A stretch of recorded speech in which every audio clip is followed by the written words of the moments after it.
UP में नफरत की हांडी एक बार फिर चढ़ा दी गई है। इस बार निशाना बना है फतेहपुर जिले में मौजूद नवाब अब्दुस समद का मकबरा। 11 अगस्त के दिन जब दिल्ली में वोट चोरी पर प्रदर्शन हो रहा था, तब फतेहपुर में भगवा ब्रिगेड ने इस मकबरे को मंदिर बताते हुए हमला बोल दिया। भारी पुलिस बल की मौजूदगी में मजारें तोड़ दी गईं और नारेबाजी की गई। बड़ा सवाल यह है कि हिंदूवादी संगठन अचानक जिस मकबरे को मंदिर बताने लगे हैं, उसकी हकीकत क्या है। हमने इसका फैक्ट चेक किया है। दरअसल नवाब अब्दुस समद औरंगजेब के दौर में इस इलाके के फौजदार थे। आप जो इस इलाके का नाम अबू नगर सुनते हैं, दरअसल यह उनके बेटे के नाम पर पड़ा। अब जरा इतिहास की पड़ताल कर लेते हैं। अंग्रेजों के दौर में भारत के जिलों की पूरी जानकारी देने के लिए गजेटियर का चलन शुरू हुआ था। ऐसा ही 1908 का एक गजेटियर, जिसका पूरा नाम है imperial gazetteer of India, United province of Agra and Awadh, volume 2 में पेज 31 पर इसका जिक्र है।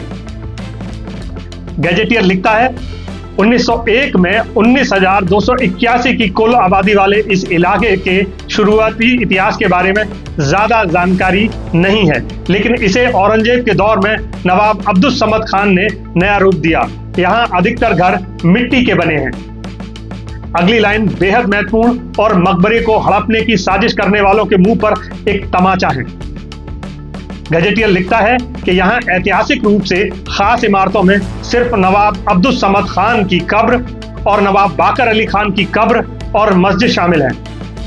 मालूम हो कि बाकर अली खान को 19वीं सदी की शुरुआत में इस जिले की जागीर प्राप्त थी। अब सवाल यह है, जो दावे किए जा रहे थे उनसे जुड़ी लेशमात्र भी चर्चा 1908 के इस गजेटियर में क्यों नहीं हुई। दोस्तों, एक और सबूत मैं देता हूं जो इन फर्जी दावों के परखच्चे उड़ाने के लिए काफी है। 1906 के एक और गजेटियर जो फतेहपुर नाम से था, में अब्दुल समद खान के मकबरे का विस्तार से जिक्र है। इस प्रमाण के बाद विवाद की कोई वजह ही नहीं रह जाती। आइए देखते हैं इस गजेटियर में आखिर लिखा क्या है।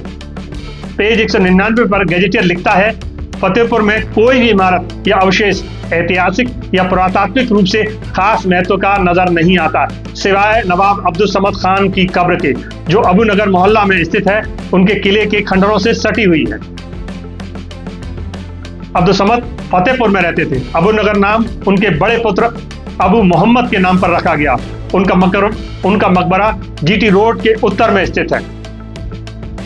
आगे गजेटियर इस मकबरे की जानकारी देता है।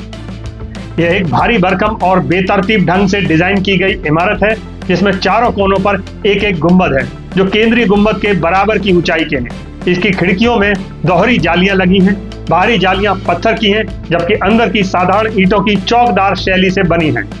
वहां दो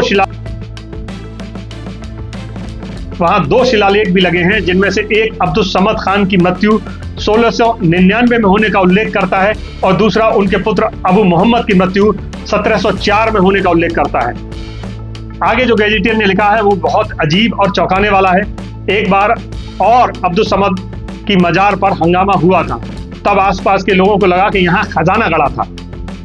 वैसे अब हम जिस इमारत को देखते हैं उसके आसपास कुछ खास नजर नहीं आता है। फतेहपुर गजेटियर वॉल्यूम 20 सन 1906 के मुताबिक इन मैदानों में एक बड़ा पक्का तालाब और छोटे निर्माण थे, लेकिन कुछ साल पहले मकान मालिकों ने छिपे खजाने की उम्मीद में कई मकान तोड़ डाले, लेकिन मिला कुछ भी नहीं। मलबा रेलवे ठेकेदार को बेच दिया गया। अब केवल प्रवेश द्वार बचा है।